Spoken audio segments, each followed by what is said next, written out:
Yop les amis, c'est Guilain et j'espère que vous allez bien. On se retrouve aujourd'hui pour une nouvelle vidéo. Ouais, je me suis fait la petite coiffure, on est tout beau, tout propre pour cette vidéo. Et j'ai un petit peu changé le style pour filmer, donc n'hésitez pas à me dire ce que vous pensez visuellement de ce que je propose, puisque comme vous le voyez, normalement on me voit beaucoup plus clair et le fond est flouté. Mis à part ça, on se retrouve pour le film Le Menu, une petite surprise, j'ai envie de dire, qui nous met l'eau à la bouche parce qu'on ne s'y attendait pas. On ne s'y attendait pas parce que ce film, je vous avoue pour ma part, j'en ai entendu parler il y a quoi? Il y a 2-3 semaines, j'ai vu la bande-annonce comme ça sortie de nulle part et on va tout de suite le dire avec un casting extraordinaire. Tout de suite, ça intrigue. On voit Anya Taylor-Joy dans l'un des rôles principaux et Ralph Fiennes, notre Voldemort national, le film qui joue également l'antagoniste, le méchant principal dans la liste de Schindler.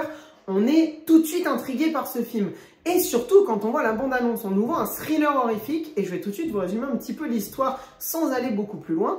On nous vend donc, comme je disais, un thriller horrifique où le principe du film, c'est que le personnage d'Anya Taylor-Joy accompagné de son copain, ou plutôt son copain accompagné du personnage d'Anya Taylor-Joy, vont tout simplement payer pour avoir une soirée dans un lieu de luxe avec un chef de luxe et un repas de luxe, vraiment un gros repas gastronomique qui coûte à peu près 1500 $, quelque chose comme ça, avec très peu de convives. Ils sont au total 12 convives dans ce restaurant, donc ils vont être emmenés tout simplement en bateau sur une île, et sur cette île, aller dans le bâtiment principal pour avoir lieu à une grande soirée et à un grand menu. Et la soirée va un petit peu mal tourner, il va commencer à se passer 2-3 petites choses, pas paranormales, pas horrifiques, mais qui vont tout simplement montrer que ce n'est pas que un repas et ce n'est pas que un menu, et surtout il va falloir attendre la fin pour comprendre le départ. Et donc ce film, comme je le disais, il vient un petit peu de nulle part et on ne s'y attendait pas du tout. Et j'avoue que quand j'en ai entendu parler, quand j'ai vu la première bande-annonce qui pour le coup ne spoil pas mais montre peut-être légèrement trop, je trouve, donc ne regardez pas forcément la bande-annonce et allez-y sans rien vous attendre si vous n'avez pas vu ce film, et néanmoins je vous conseillerais pas forcément d'aller voir ce film.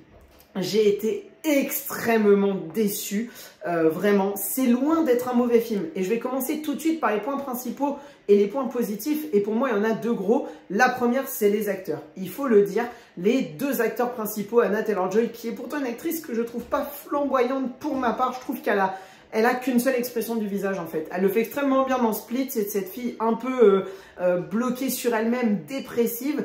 Et en fait, j'ai le sentiment qu'elle ne sait rien jouer d'autre. Et typiquement dans ce film-là, mais comme dans beaucoup d'autres, hein, j'ai vu quelques images de Queen's Gambit que j'ai pas regardé, Le Jeu de la Dame sur Netflix, une série. Dans The Northman également sorti cette année que j'ai adoré comme vous le savez.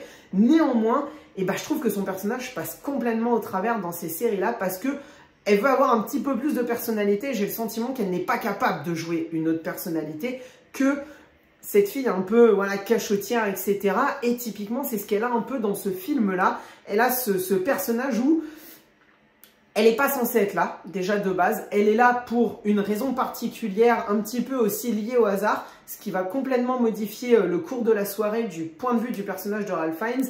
Et du coup, elle va avoir ce côté un petit peu mystérieux avec des pièces du puzzle à assembler. Et de l'autre côté, on va avoir évidemment celui qui joue le chef de cette cuisine, le personnage de Ralph Fiennes qui est extraordinaire. Et il est accompagné, pour moi, d'une chose qui est très importante et qui m'a marqué dans ce film, c'est le montage. Le montage de ce film est hyper fluide. Le jeu avec les claquements de main du personnage, les chorégraphies pour servir les repas, les quelques plans séquences pour passer d'un convive à un autre, pour écouter les conversations, c'était magistral. Mais, et c'est là mon gros problème, ce film se veut intelligent alors que finalement il ne l'est, mais pas du tout. Ce film, et là je vais être obligé d'aller tout de suite au spoiler, donc vraiment très sincèrement, pour m'arrêter là sur la partie non spoiler, j'ai eu une grosse déception sur ce film. Et pour ceux qui veulent en savoir plus, on va y arriver, mais j'ai eu une vraie déception sur ce film parce que je pensais en fait tout au long que ça allait raconter quelque chose. Et en fait, plus le film avançait, plus je me dis, putain, on nous laisse pas de miettes. En fait, on nous dit des choses clairement, on nous exprime clairement des sujets, et je me dis, ça s'arrête là. Et après, on passe à une scène suivante qui va nous parler d'un autre sujet. J'essaie d'être vraiment extrêmement large. Et du coup, j'ai vraiment eu ce truc de, on va rien me raconter de plus, on va rien me raconter de plus. Et le moment où, et là, je vais rentrer dans les spoilers, donc merci pour ceux qui se sont arrêtés là, mais on va tout de suite passer à la grosse partie de la vidéo. Au moment où le personnage d'Anya Taylor-Joy va dans le bâtiment où vit le personnage de Ralph Fiennes et que finalement tout ce qu'on apprend c'est que ben, il a commencé très bas. Voilà, il a été petit cuistot dans un fast-food américain pour devenir l'un des plus grands chefs de l'histoire, entre guillemets, le plus réputé. Et que finalement, ce film ne va pas plus loin que l'artiste incompris par son œuvre. Parce que les différents personnages sont en fait un petit peu... Les différents invités n'ont pas été invités pour rien, font partie d'un menu où en fait le personnage de Ralph Fiennes va représenter en fait l'artiste. Donc l'artiste culinaire avant tout, la gastronomie. Mais évidemment, on est sur un film donc du domaine du cinéma et on peut complètement transposer ça à différents arts. Moi, personnellement, si je connais le mieux, c'est l'art du cinéma. Donc c'est celui dans lequel je me suis reflété face à ce personnage.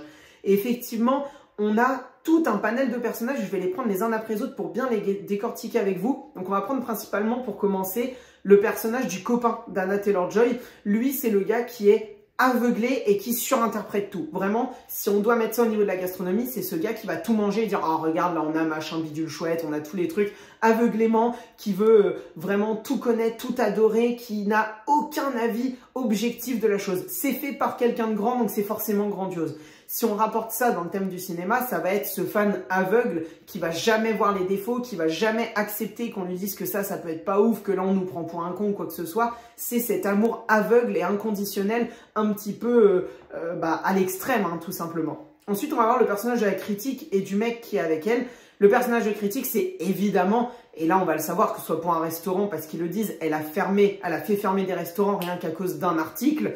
Et le gars qui lui donne les fonds et les moyens avec elle pour avoir de la puissance dans ses critiques, bah c'est tout simplement là pour le coup un petit peu le même sujet que nous donne Ratatouille, hein. C'est vraiment le même type de personnage. C'est ce personnage qui en fait va avoir trop de puissance alors qu'au final elle n'y est pas et elle va complètement gâcher ou détruire certains auteurs, certains acteurs juste par quelques phrases, par quelques mots où en fait derrière le public va ne suivre que elle en fait. Et après, on va avoir le personnage de l'acteur. Alors lui, pour moi, j'ai pas du tout compris sa signification en lien avec la gastronomie. Par contre, au niveau du cinéma, bah évidemment, ce personnage-là, moi, il m'a très clairement fait penser à Nicolas Cage. C'est cet acteur qui a fait quelques grands films et qui, en fait, est passé dans tous les travers d'Hollywood. Il sort avec une fille qui a 20 ans de moins que lui et il considère qu'il est amoureux parce qu'il lui offre plein de trucs financièrement, le dernier téléphone, un poste de malade et tout. Alors qu'elle, tout ce qu'elle veut, c'est faire carrière. Et ce gars-là, bah, il va aller dans complètement des énormes merdes pour s'éclater parce qu'en fait, il se rend même plus compte qu'il est juste un mauvais acteur et qu'au début, il a juste eu de la chance. Et vraiment, ça me rappelle énormément Nicolas Cage qui se moque d'ailleurs de lui-même dans son dernier film, si jamais vous ne l'avez pas vu. J'ai perdu le nom de ce film d'ailleurs. Et ensuite, on va avoir les personnages des deux personnes âgées où, comme ils le disent très bien dans le film, bah, ils sont venus 11 fois et ils se souviennent même pas du dernier repas qu'ils ont mangé. C'est ces gens qui, en fait, ont tellement d'argent qu'ils vont juste aller... Donc là, c'est une vraie critique directe des riches, où en fait, ils vont tout simplement aller manger le gros resto huppé parce que c'est ce qu'il faut faire quand on est de la société mondaine, mais sans réellement apprécier ce qu'ils mangent, sans se rendre compte de la qualité de ce qu'ils mangent. Juste, c'est cher, donc c'est bien, sans même se poser la question de la qualité même des produits et de la qualité même de ce qu'ils ont, et ça les a même pas marqués. Et à côté de ça, pour terminer, on va voir ces trois commerciaux qui, tout simplement, alors moi, je l'ai compris dans ce sens-là, dites-moi ce que vous en pensez, avec le chef qui se fait tuer avec les ailes. Pour moi, j'ai cette image de le chef, en fait, il bride en fait ce restaurant, ce restaurateur, ce chef cuistot, tout simplement par l'aspect financier avant tout. Il dit, bah, si cette carte-là me plaît pas, bah, tu la changes et point, sans même essayer de comprendre l'art qu'il y a derrière. Si on rapporte ça au cinéma, ça va être tous ces producteurs, en fait, qui vont donner l'argent et qui vont considérer qu'ils ont un pouvoir sur le film, sur l'auteur en lui-même, sur le réalisateur, sur les scénaristes, et qui vont donner tous leurs mots alors qu'ils ne comprennent pas le cinéma. La seule chose, entre guillemets, ce à quoi ils servent, c'est à donner de l'argent pour que le film soit produit, mais laisser derrière parler l'artiste, parler celui qui a les idées, quitte à ce que, oui, potentiellement, ça puisse avoir un échec, mais en tout cas, il aura fait ce qu'il voulait faire. Et à côté de ça, évidemment, les trois commerciaux de cette entreprise, bah, c'est ceux, en fait, qui, tout simplement, là aussi, peuvent représenter les producteurs, ou en tout cas des personnes liées, qui vont détourner des fonds, en fait. C'est-à-dire que cet argent dont le chef va dire bah moi je te la donne pas au chef cuistot, enfin le dirigeant de la structure va dire je te la donne pas au chef cuistot, mais en fait cet argent il la donne pas parce que c'est ses commerciaux qui la piquent, qui la mettent en argent, enfin qui la mettent en Suisse sur des comptes en Suisse ou quoi que ce soit et qui piquent l'ensemble. Et en fait voilà, c'est tout plein de critiques, de plein de types de personnalités qui peuvent se rapprocher à tous les arts, à l'art cinématographique évidemment et à l'art cuisinier dans un premier sens. Mais en fait, et c'est là où je vais aller sur mon problème du film, oui c'est intéressant. Évidemment que c'est intéressant de parler de ça. Évidemment que le personnage de Ralph Fiennes est le personnage principal et est le lien entre tout ça et ce qui va nous coordonner dans cette histoire. Mais le problème pour moi, c'est que ça n'a aucune subtilité. C'est-à-dire que vraiment, le moment où on attaque le chef, donc l'interprétation que je vous ai fait quand il tue son chef, bah, il lui gueule clairement dessus et lui dit clairement les reproches qu'il lui fait. Lorsqu'il va critiquer le couple qui est venu 11 fois, il dit clairement, vous êtes venu 11 fois, vous n'êtes même pas capable de me citer un seul des repas que je vous ai fait. En fait, c'est ça mon problème avec ce film, c'est que ça n'a pas de subtilité. Tout ce que ça veut te dire, ça prend des gros gants bien dégueulasses et ça te les balance à la gueule. Ça te balance toute la bouffe préparée à la gueule et ça te dit, bah on veut parler de ça, on veut parler de ça, on veut parler de ça, on veut parler de ça. Non, ayez un peu de subtilité dans l'écriture. Faites-le sous-entendre, faites réfléchir les gens après la séance. Ne dites pas tout, ne balancez pas tout. Et finalement, ce message à la fin de lui aussi a commencé tout en bas pour finir tout en haut. N'importe qui peut réussir quand on doit faire sa cuisine, son petit steak, son petit cheeseburger sur la photo dans sa maison.